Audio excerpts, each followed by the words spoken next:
you for coming. My name is Byung-Cheol Kim, and I work at Hyundai Heavy Industry. Jin-Sung Kim, Bum-Chan Bae, and Dae-Sun Kim is my co-workers, but they don't attend this time.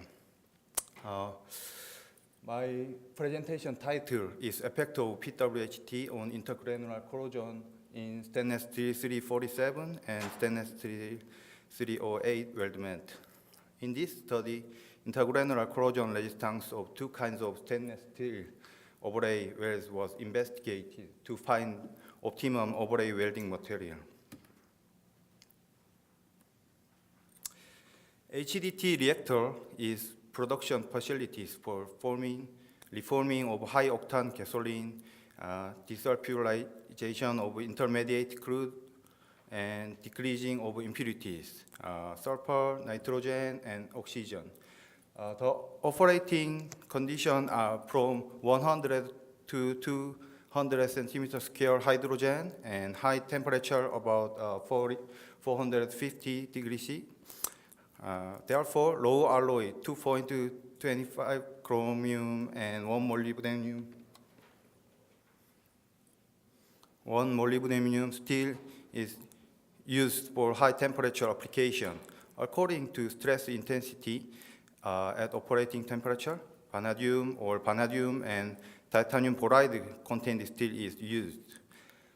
Main shell is manufactured by welding. After welding, post-weld heat treatment is applied to remove of residual stress at 690 degrees C.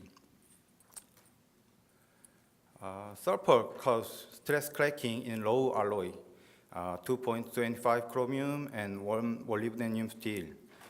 First picture is a SEM image of intergranular corrosion, and graph is about corrosion rate with chromium. X-axis is temperature and Y-axis is corrosion rate. The more chrome contents increase, the better corrosion resistance.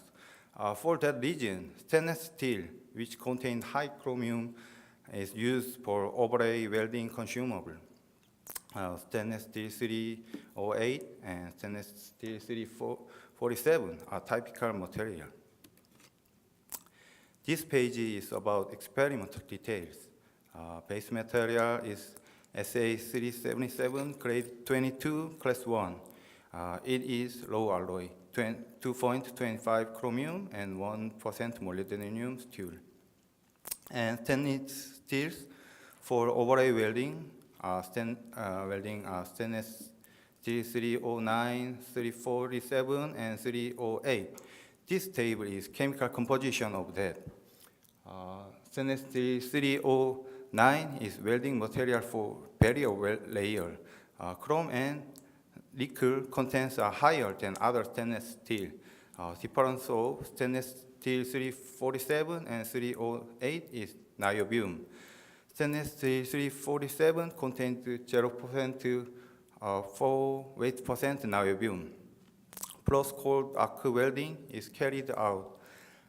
Welding position is vertical up, and heat input is from 12 to 15 kilojoule per centimeter. Schematic diagram is layer sequence. First layer is barrier layer, and the material is stainless steel 309. And second and third layer are stainless steel 347 or stainless steel 308. Corrosion test is carried out with ASTM A262 practice B. Specimen surface area is from 5 to 220 square centimeter. Mixed solution is used. Put the specimen into the solution and boil 24 hours. Corrosion rate is calculated with that equation. And the right picture, it shows the testing equipment. Next page is about chemical composition of base metal and deposit. First layer is stainless steel 309. Carbon and chromium contents of that are reduced because of dilution. Each second layer is stainless steel 347 and stainless steel 308. Stainless steel 347 contains 17.4 weight% chrome and 0.4 weight% niobium. Stainless steel 308 contains 18.3% chromium. The graph is ferrite number of second layer with PWHT holding time. As welded condition, ferrite number of two types stainless steel is similar, but the reduction ratio of stainless steel 308 is higher.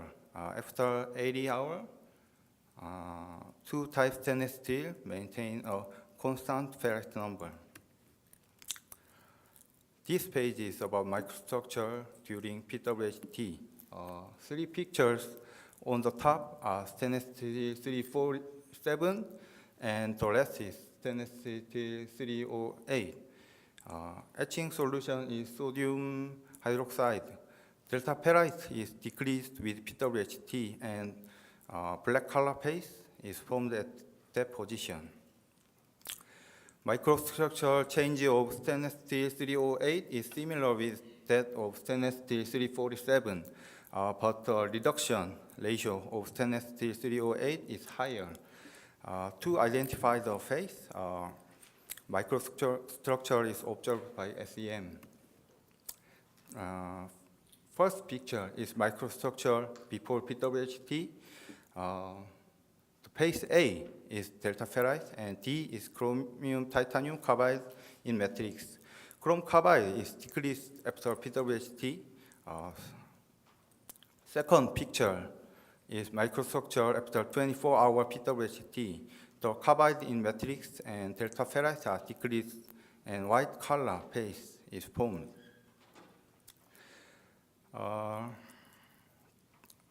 The white color paste is sigma paste and niobium carbide. Delta ferrite is decreased. Sigma paste and niobium carbide formed around the delta ferrite. Next page is about the microstructure of stainless steel 308. First picture is microstructure before PWHT. A paste is delta ferrite and D is chrome titanium carbide in matrix. Before PWHT, microstructure of stainless steel 308 weldment is similar with stainless steel 347. Second picture is microstructure after 152 hours PWHT. A large amount of delta ferrite is changed to sigma paste.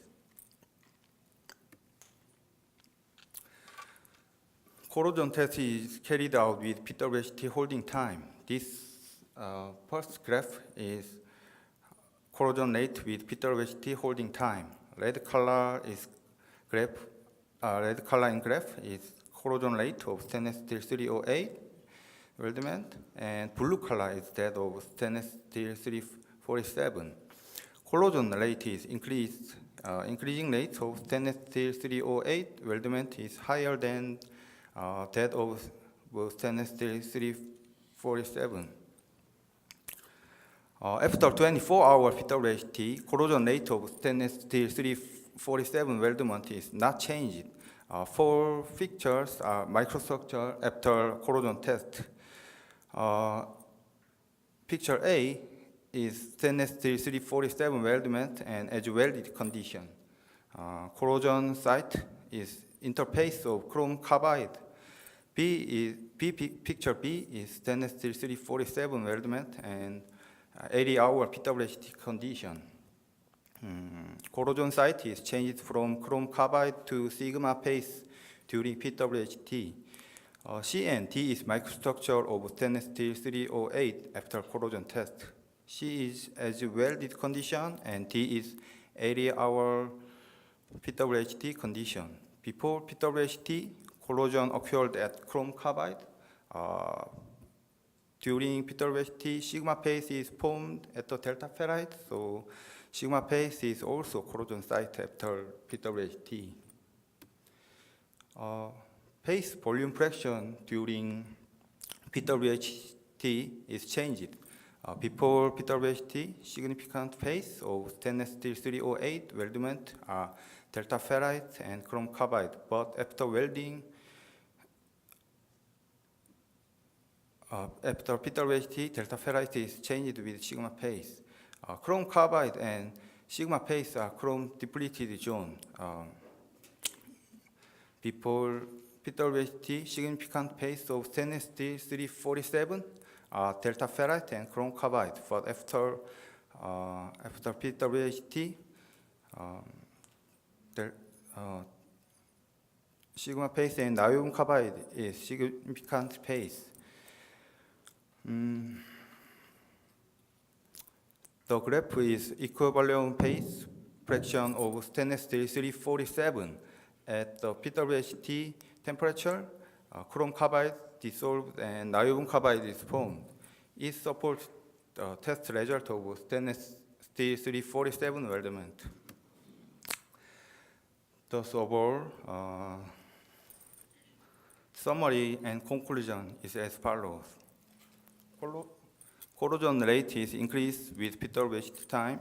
Increasing rate of stainless steel 308 is higher than stainless steel 347. Paste volume fraction during PWHT is changed. Before PWHT, significant paste of stainless steel 308 weldments are delta ferrite and chrome carbide. But after PWHT, delta ferrite is changed with sigma paste. Chrome carbide and sigma paste are chrome depleted zone. And before PWHT, significant paste of stainless steel 347 weldments are delta ferrite and chrome carbide. But after PWHT, delta ferrite is changed with sigma paste and niobium carbide. And also niobium carbide is chrome contents of each weldment are different. Stainless steel 308 chrome content is higher than stainless steel 347. It means that stainless steel 308 volume fraction of sigma paste after PWHT is higher than that of stainless steel 347. In conclusion, stainless steel 347 had better corrosion resistance than stainless steel 308 because of niobium carbide in stainless steel 347 prevented chrome depletion during PWHT. Thank you, Paul. Well, let's thank our speaker.